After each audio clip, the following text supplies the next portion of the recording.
우리 찬양대원들도 오늘은 구역별로 가셔서 같이 예배 드리시면 되겠습니다.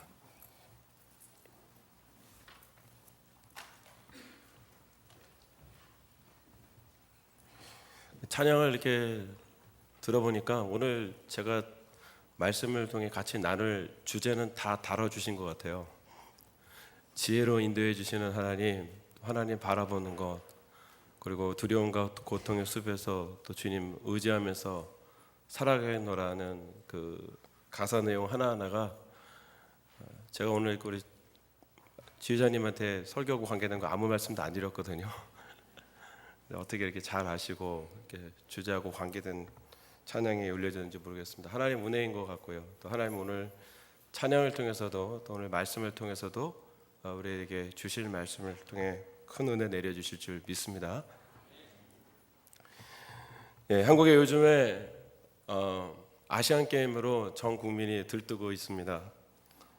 오늘까지 보니까 2위 자리를 잘 지키고 또 목표가 2위라고 들었는데 잘 지금까지는 진행되고 있는 것 같아요.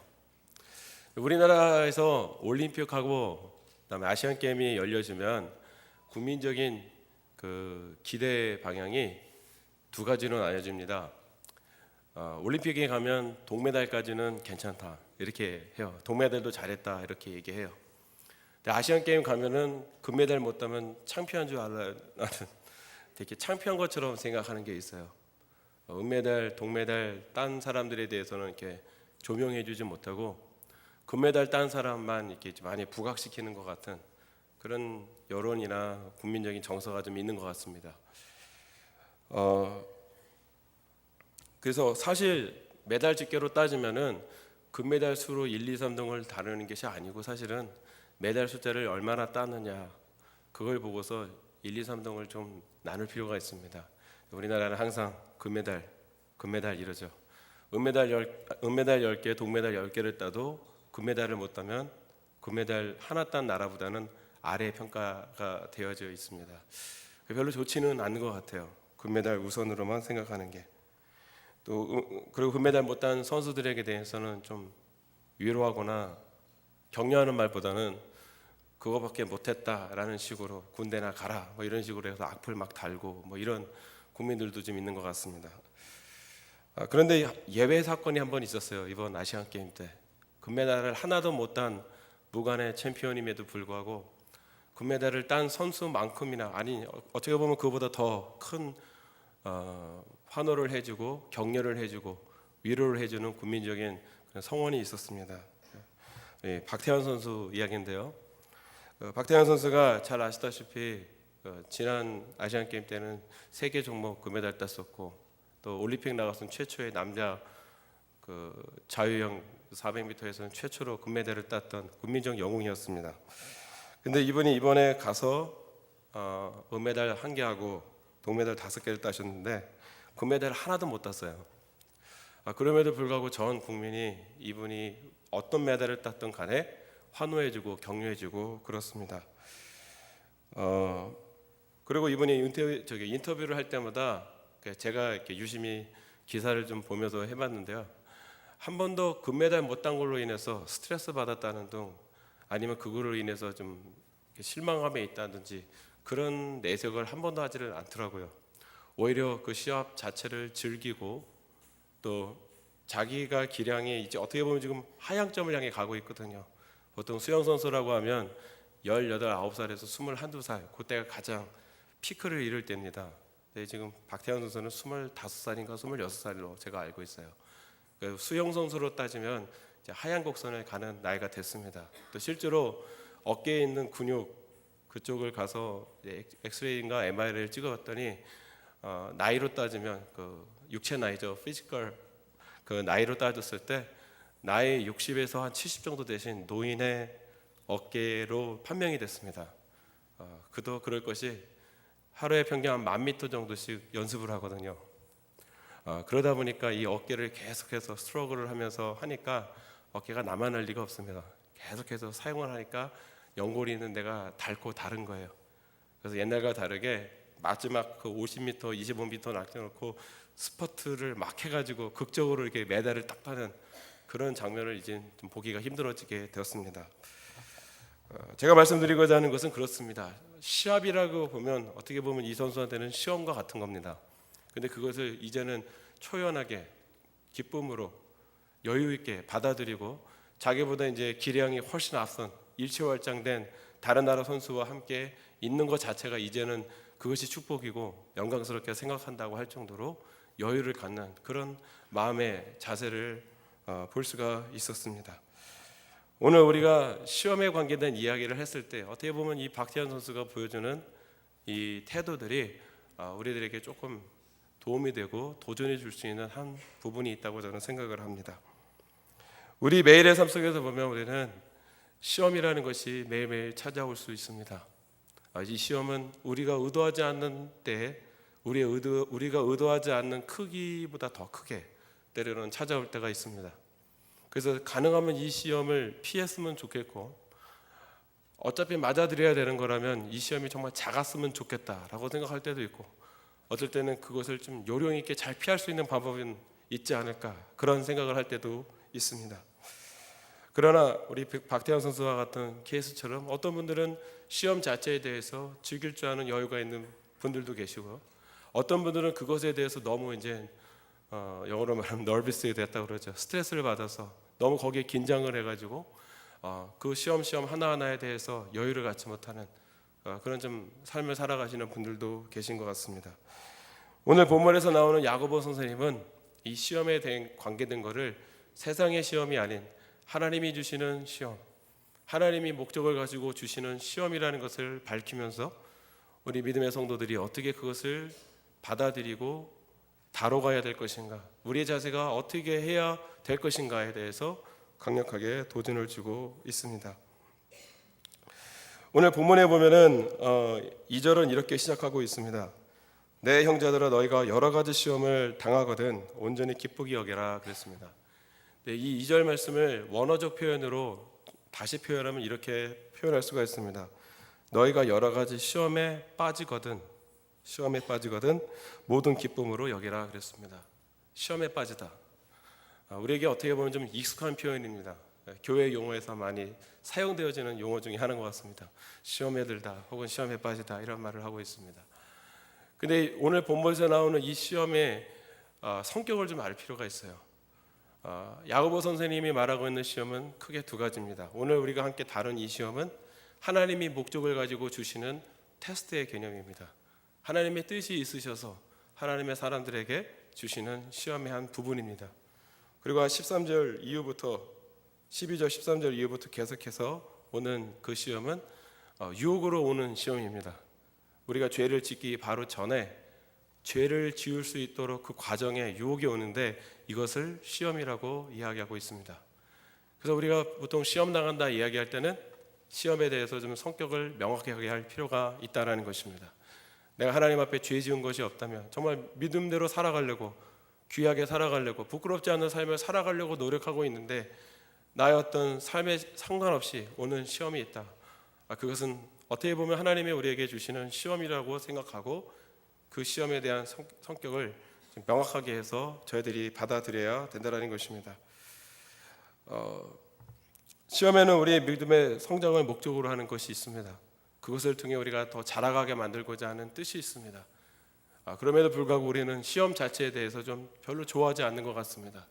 아무리 그것이 믿음의 성장과 우리를 또 성숙시키고자 하시는 뜻이 있다 할지라도 시험 자체를 기쁨으로 받아들이고자 하는 사람들은 별로 없는 것 같습니다. 어떻게 하면 이것을 쉽게 넘어갈 수 있을까? 어떻게 하면 요령 있게 이것을 잘 극복할 수 있을까? 그런 생각을 할 때가 많다라는 것이죠. 제가 고등학교 때로 기억을 합니다. 1982년도에서 1993년도 사이에 고등학교를 다니신 분이라면 그때는 학력고사를 다 치렀었습니다. 학력고사를. 지금 1994년도부터 지금까지 이제 고등학교 다니는 분들은 이제 수능 시험을 치르고 있죠. 옛날 학력고사 시대는 보통 320점 만점, 체력장 20점에서 340점이었습니다. 다 기억나시죠? 국영수가 190점이었고 나머지 우리 암기 과목 몇 가지 다 합쳐져서 320점 점수를 받아야 됐습니다. 300점 넘거나 거기 육박하면은 서울대 갔었습니다. 그 당시에는. 그리고 한 280점대에서 300점 정도 받으면은 서울의 중요한 좋은 학교나 연고대 갔었습니다. 그래서 우리는 보통 말했습니다. 서울에서 떨어진 학교는 서울 상대, 그 다음에 서울에 있는 학교는 서울대, 이렇게 해서 다 워낙 그 서울대 하던 열풍이 있어서 그렇게 표현하던 시절도 있었습니다. 너무 국영수에만 집중되어서 공부를 하다 보니까 음악 같은 과목, 미술 같은 과목은 거의 과목으로 취급도 안 했었어요. 거기에만 집중돼서 공부를 해야 돼가지고. 근데 보통 월말고사 보면 음악도 시험을 봅니다. 미술도 시험을 보게 되어 있습니다. 그때 생각이 나서 좀 말씀드리려고 하는데, 당시 시험 문제 중에 하나가 뭐냐면 슈베르트가 지은 송호라는 가곡의 답을 쓰는 거였습니다.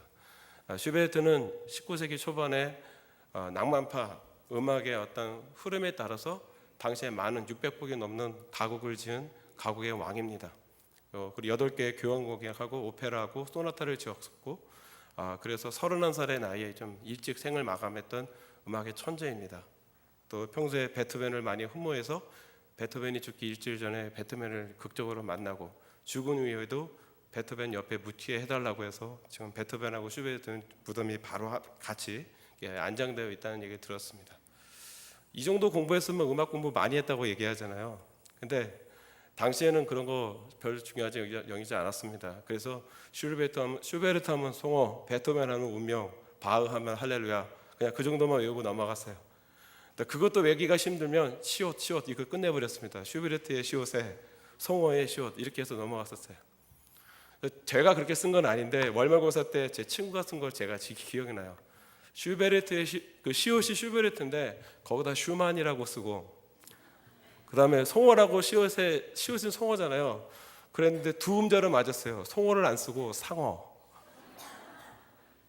그걸 다 자신 있게 내더라고요. 자기는 무조건 썼대요. 시옷에 맞춰서 썼다고 그러는데 제가 보니까 답이 틀렸어요.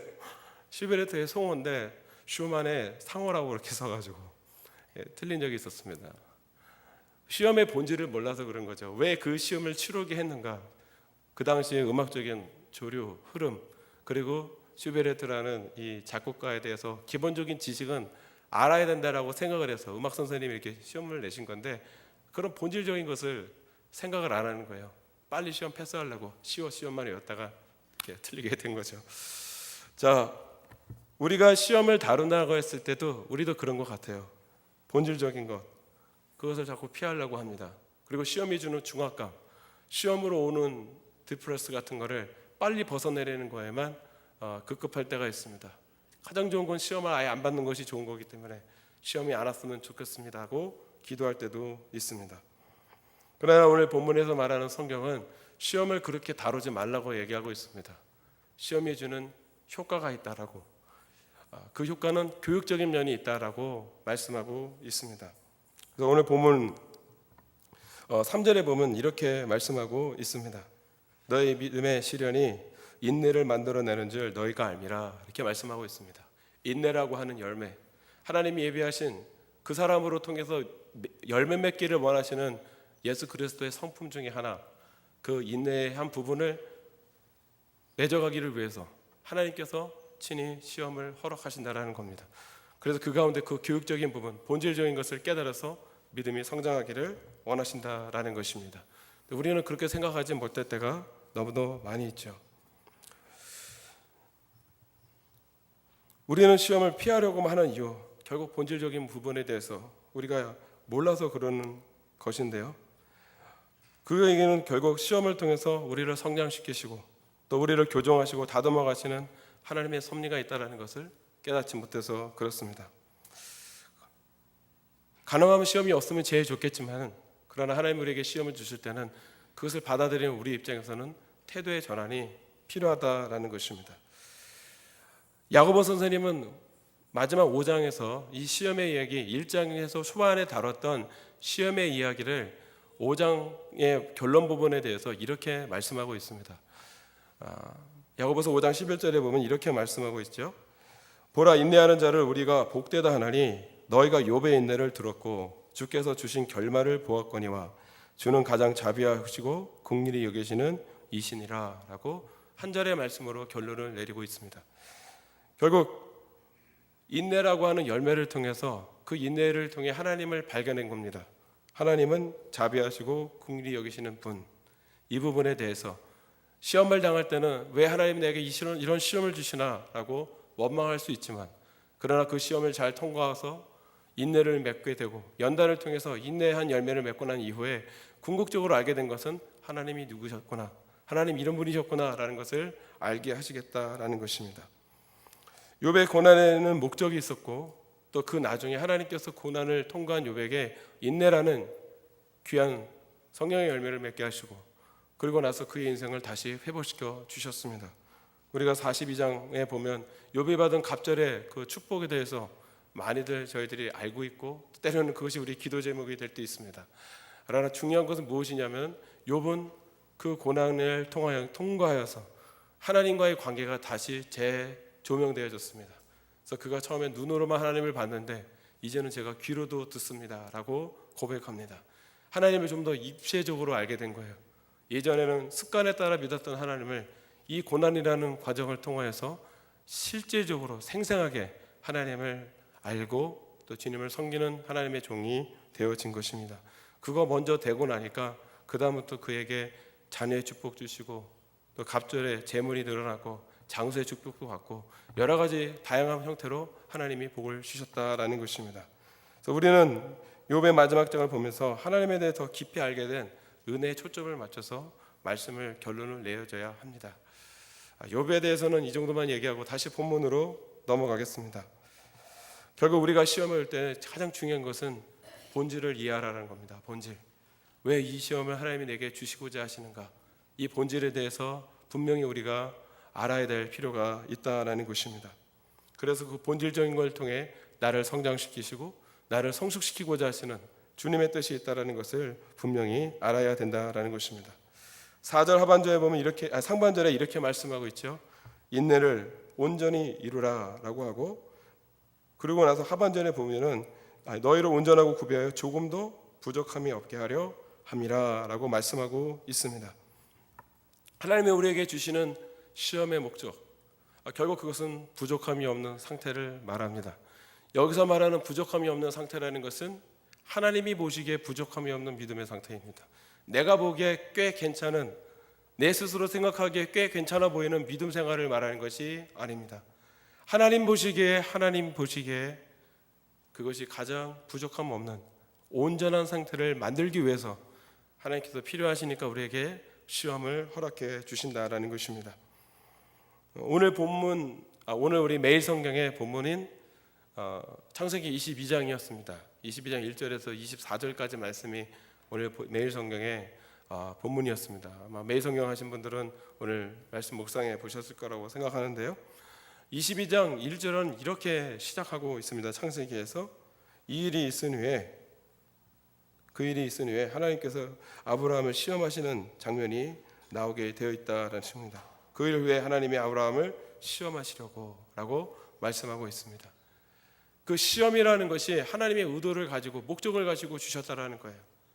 그래서 아브라함의 믿음을 하나님 보시기에 온전한 사람, 아브라함 보기에 온전하고 주변 사람들의 평가가 보기에 온전한 그런 믿음의 수준이 아니고, 하나님 보시기에 온전한 부족함이 없는 구비한 상태, 그런 믿음의 사람으로 하나님 만드시기 위해서, 그래서 아브라함을 시험하셨습니다. 그 믿음의 중심에는 하나님이 제일 주의가 되라고, 그래서 그가 제일 귀하게 여기고 사랑하고 있는 그 아들 이삭을 제물로 바치라고 말씀하셨습니다. 아브라함이 그 과정 가운데 하나님의 의도를 온전히 그 뜻을 잘 깨달아서 그렇게 했는지 안 했는지는 잘 모르겠습니다. 그러나 적어도 창세기 22장에서 흘러가는 아브라함의 모습은 하나님의 그 말씀 앞에 한 번도 악유하거나 불평하거나 떼쓰거나 그런 모습은 나와 있지 않습니다. 하나님이 주신 그 섭리대로 뜻대로 마법없이 묵묵히 순종하며 나아가고 있습니다. 실제로 그가 칼을 들어 그 아들 이삭, 하나님이 정말 약속으로 주셨던 그 아들, 그리고 그 아이를 통해서만 천하 만민이 복을 받게 되어 있습니다. 어떻게 보면 그 한 세대가 끝나고 다음 세대로 이어지게 되는 징검다리 역할을 하는 이 아들을 바치라는 하나님의 말씀에 온전히 순종함으로 보입니다. 하나님이 그 상황에서 막으시죠. Wait a minute, wait 이러십니다. 기다리라고 하십시오. 그리고 나서 하시는 말씀이 이제 내가 네 하나밖에 없는 아들을 바치는 모습 보면서 네가 이제 나를 온전히 경외하는 줄 알았다라고 얘기했습니다. 이 경외함은 사람이 보기에 보는 경외함의 수준을 말하는 것이 아닙니다. 하나님 보시기에 경외함의 수준, 하나님께서 받으실 만한 경외함의 수준에까지 아브라함이 올라갔다라는 것입니다. 물론 그것은 하나님의 은혜로 되어진 것이죠.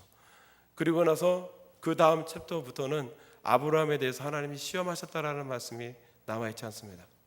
그 다음부터는 그의 인생에 하나님이 약속하신 대로 많은 것으로 복을 주시고 은혜를 내려주시면서 그의 마지막 라이프가 주님 안에서 정말 복되게 한 생애를 마칠 수 있도록 하나님 인도해 주셨다라는 것입니다. 아브라함을 성숙하게 만들기 위해서 주셨던 그 시험, 우리의 경우는 다를까요? 우리는 그 하나님이 주시는 시험에 대해서 어떻게 해석하고 있습니까? 우리 인생에도 내면의 깊이를 더하기 위해 주시는 시험, 그 시험을 우리에게 주신다라는 것을 믿고 우리는 오히려 그것을 기쁨과 기회의 한 역할로 받아들일 수 있어야 된다라는 것입니다. 인내할 수 있다라는 것, 참고 기다린다는 얘기는 결국 거기에는 생명력이 있다는 것을 의미합니다. 그 인내 이후에 맺게 될 열매가 있다는 걸 알기 때문에 열매를 맺는다는 것은 결국 생명이 있다는 겁니다. 생명이 없는 것은 열매를 맺을 수가 없습니다. 그러므로 하나님이 우리에게 주시는 그 시험의 그 양상은 결국 우리의 생명력을 더 귀하게 여기시기 위해서, 그 생명력을 더 강하게 하기 위해서, 우리 신앙의 내면을 더 깊이 있는 사람으로 만들게 하시기 위해서 하나님이 친히 시험하시는 부분이 있다라는 것, 우리가 그것을 받아들인다면 우리는 오히려 그것을 기대하고 기쁨으로 받아들일 수 있게 된다라는 것입니다.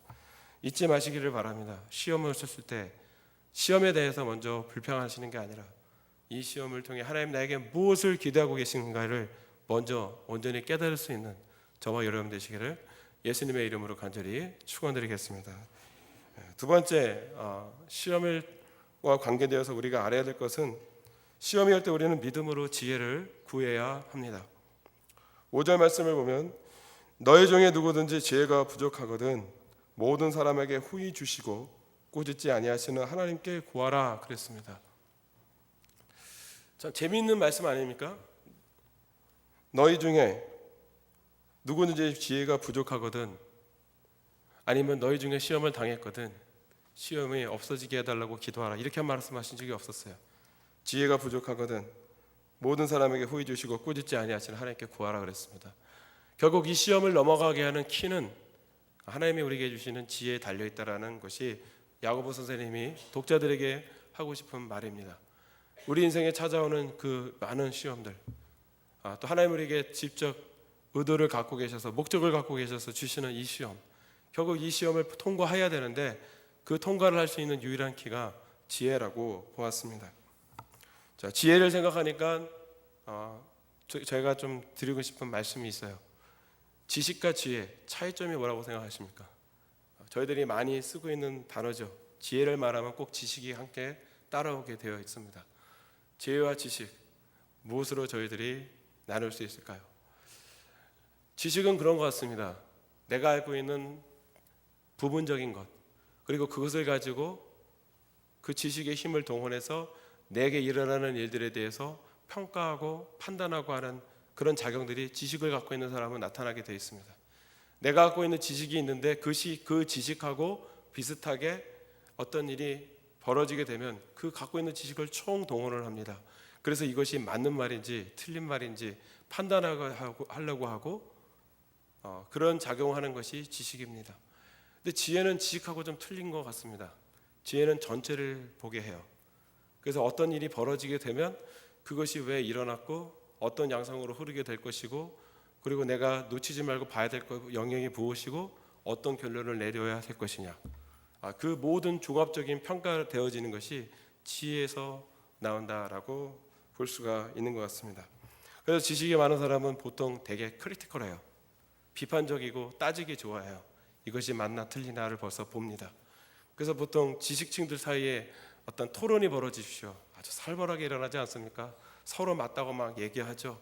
그리고 내 것이 맞다고 하기 때문에 남의 것이 맞는 거에 대해서는 철저하게 디펜스 하려고 그럽니다. 맞는 말인데 내 말이 더 맞아요, 이런 식으로 그렇게 얘기합니다. 근데 보통 지혜를 얻는다고 얘기할 때는 그런 크리티컬한 일들이 별로 없습니다. 순화해서 잘 들으려고 하고 받아들이려고 하는 그런 모습들이 많이 나타나는 것을 볼 수가 있습니다.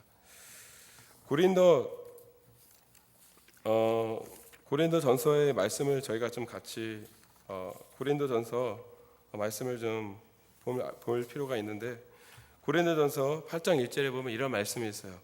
지식은 교만하게 하며 사랑은 덕을 세우나니 라는 말씀이 있습니다. 지식은 교만하게 하며 사랑은 덕을 세우나니. 사도 바울이 왜 이런 말씀을 하셨느냐라는 것이죠. 자, 지식을 따지면은 제가 또 아까 말씀드렸다시피 되게 크리티컬하게 비판적으로 봐요. 그래서 판단하게 하고 정지하기가 쉽습니다. 그리고 결론적으로 나오는 게 뭐냐면 내가 맞다라는 거예요. 내가 맞습니다라는 걸 자꾸 자랑하려고 그래요. 그래서 나오는 것이 지식은 교만하게 만든다라고 말한 것입니다. 사랑은 덕을 세운다고 말씀하셨습니다. 자, 예를 들어서 사랑이라는 거 가지고 말씀을 드리면 누군가의 어떤 부분이 아니라 전체를 보고 좋아하려고 했습니다. 사랑이 많다라는 것은 어떠한 사람의 부족한 부분을 보고 그것을 크리티컬하게 뭐라고 그럴까 지적하려고 하는 것이 아니라 부족하지만 전체를 보고 가능성 보고 품어주고, 그래서 한 면만을 보는 것이 아니라 전반적인 것을 보고 다양하게 그것을 고려하려고 해요. 그리고 배려하려고 하고 덕을 세우려고 합니다. 그것이 성경에서 말씀하고 있는 사랑이 충만한 사람의 특징적인 모습입니다. 지혜도 그와 다르지 않다고 생각되어집니다. 부분을 보는 것이 아니라 전체를 보려고 하고, 그리고 가운데서 한 가지 시각으로만 보는 것이 아니라 전체적인 거시적인 시각을 보고 다양하게 그것을 생각하고 고려하고 해서 배려하려고 하는 마음, 그런 마음이 지혜에서 온다라는 것입니다. 지혜가 이렇게 좋은 것이라고 한다면 성경은 왜 그 지혜를 하나님한테 구하라고 말하고 있을까요? 결국 그 지혜는 우리 힘으로 얻을 수가 없다라는 것이 야고보 선생님이 말하고 있는 결론입니다. 우리는 지식적인 사람은 될 수 있습니다. 우리가 배우고 있는 분야에 따라 전문가가 될 수 있습니다. 그리고 그걸 가지고 사람들 사이에 토론을 통해 내가 갖고 있는 지식이 우월함을 증명할 수는 있습니다. 그러나 우리는 지혜롭다 하고 말할 수 있을 만큼 그런 사람이 대단히 많이 있는 것은 절대로 아닙니다. 우리는 늘 부분을 보고 판단하지만 하나님은 전체를 보고 그것을 따라 하나님 은혜 주실 만한 사람들에게 은혜를 주시고 긍휼히 여길 사람에게 긍휼히 여겨주시기 때문에 그렇습니다. 그래서 오늘 야고보 선생님은 말합니다. 믿음으로 지혜를 구하라. 하나님으로부터 오는 지혜를 구하라. 그랬을 때 하나님이 주신 시험을 하나님이 주시는 지혜로 이겨나갈 수 있고 풀 수가 있다라고 말하는 것입니다. 우리는 우리에게 주는 시험에 대해서 우리가 갖고 있는 지식을 동원하여 풀으려고 할 때가 있습니다. 그래서 어떨 때는 이해가 안 간다고 그럽니다. 그래서 하나님한테 따집니다. 왜 이러셨나요? 왜 저에게 이런 인생에서 이런 일이 벌어졌나요? 라고 물으려고 합니다.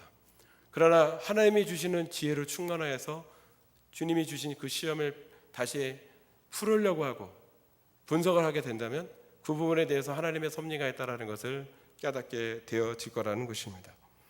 그러면 하나님 앞에 지혜를 구하라고 했는데 무엇으로 그 지혜를 구하겠느냐라는 것이 우리의 그 다음 질문이 되어져야 될 것입니다.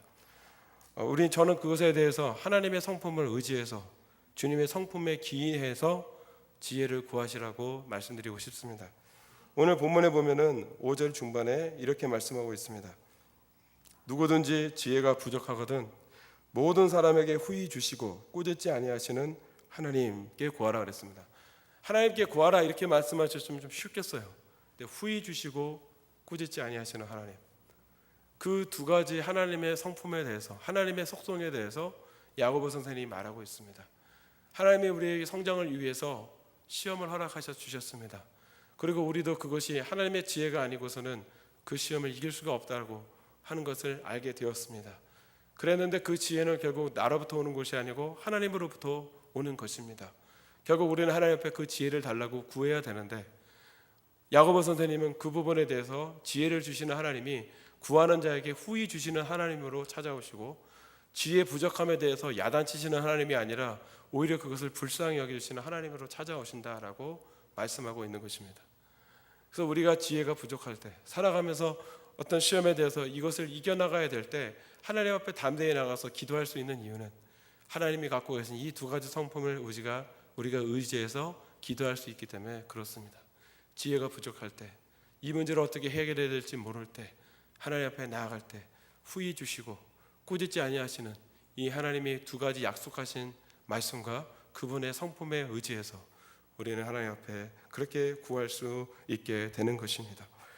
그래서 우리가 하나님 앞에 구할 때 그냥 주실까 안 주실까, 내가 이것을 위해서 부족한데 하나님 주시면 안 주시는 거 아니야, 이렇게 할 필요가 전혀 없습니다. 자라오면서 가정에서 자라온 어떤 영향 때문에 하나님한테 기도하는 것에 대해서도 그런 영향력이 미치는 데가 있습니다.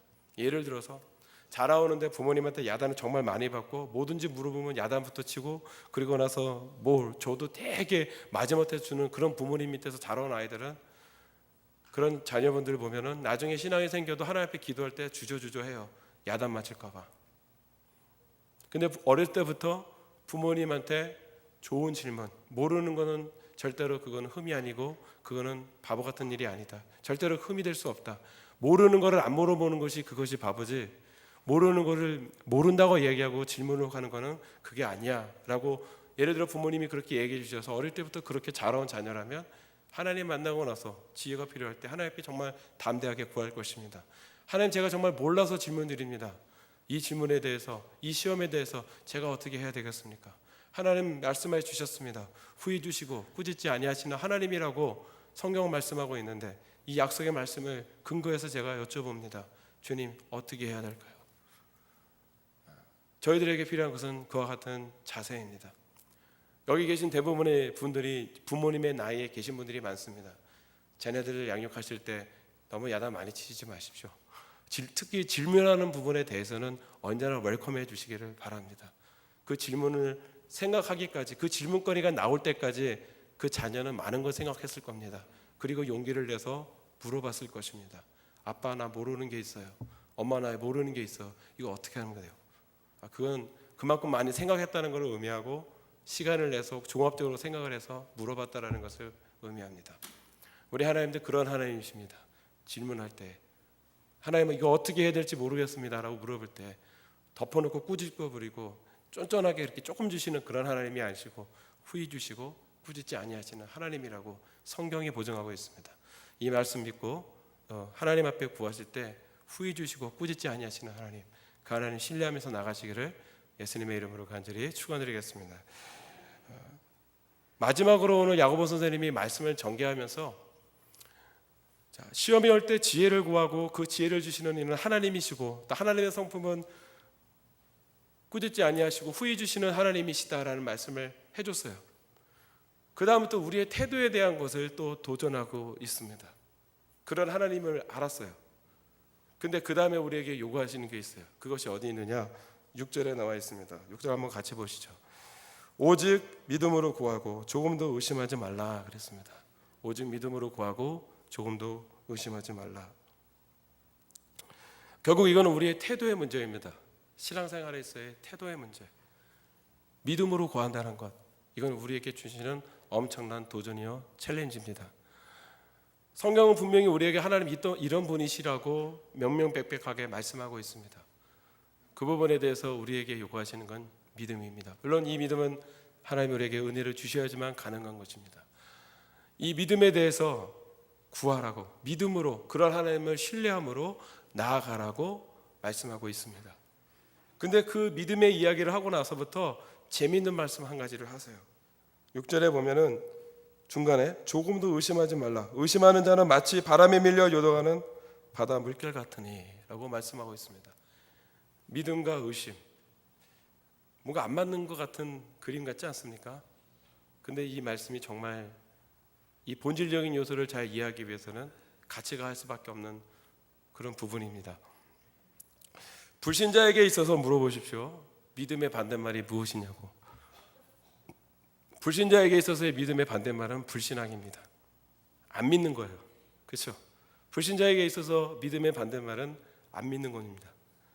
그러나 성도에게 있어서의 믿음의 반대말은 의심입니다. 우리가 믿음은 하나님의 은혜의 선물로 받은 겁니다. 내가 갖고 싶다고 해서 믿는 게 아니에요.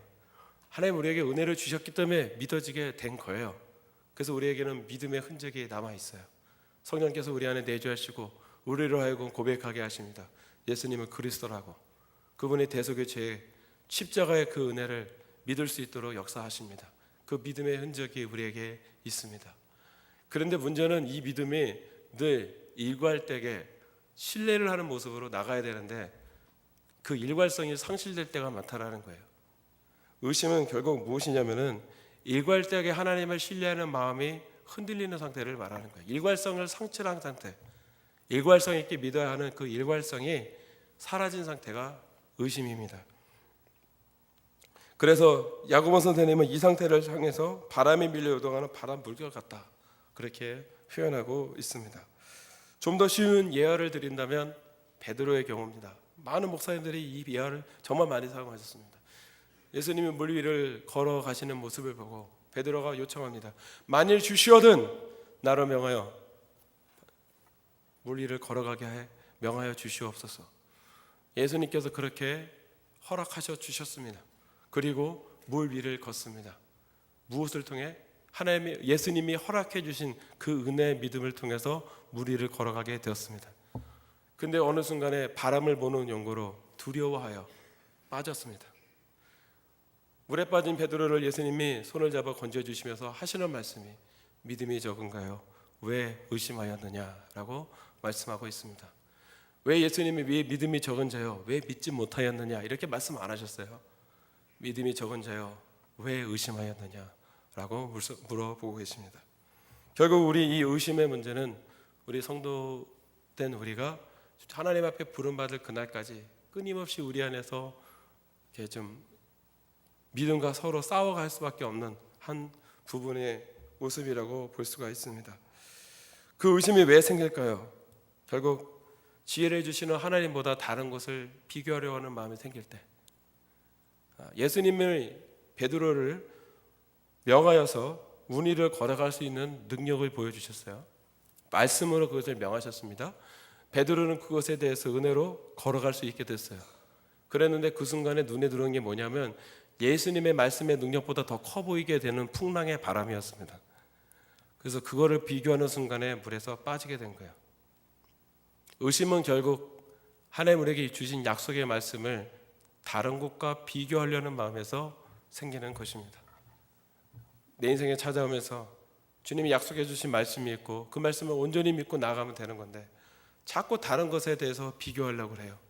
내 인생의 경험, 내가 갖고 있는 나름대로의 지식, 내 주변에 있는 환경, 나를 도와주겠다고 생각하는 사람들의 어떤 든든한 후원함들, 여러 가지 각양각색 것들이 하나님 말씀, 주님 우리에게 약속하신 그거보다 더 자꾸 커 보이려고 해요. 그 순간에 마음에는 뭐가 올까요? 혼란함이 옵니다. 그래서 우리는 의심하게 되는 거예요. 그래서 야고보 선생님 분명히 말합니다. 의심하는 사람은 받을 생각도 하지 말라고, 두 마음으로 나눠진 마음이라고, 일괄되게 믿으라고, 일괄되게 하나님을 신뢰하라고 그렇게 말씀하고 있는 것입니다. 절대로 의심하지 마십시오. 그리고 온전히 일괄되게 주님을 믿을 수 있는 믿음의 사람 되시기를 간절히 축원드리겠습니다. 이제 말씀을 맺도록 하겠습니다. 인생에서 어려운 시험을 만나서 필요하십니까?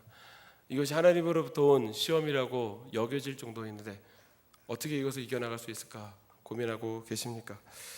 결국 그것은 우리는 하나님 앞에 나가서 엎드리는 것밖에 없습니다. 구하라 그랬습니다. 구하라. 엎드리라는 말이에요.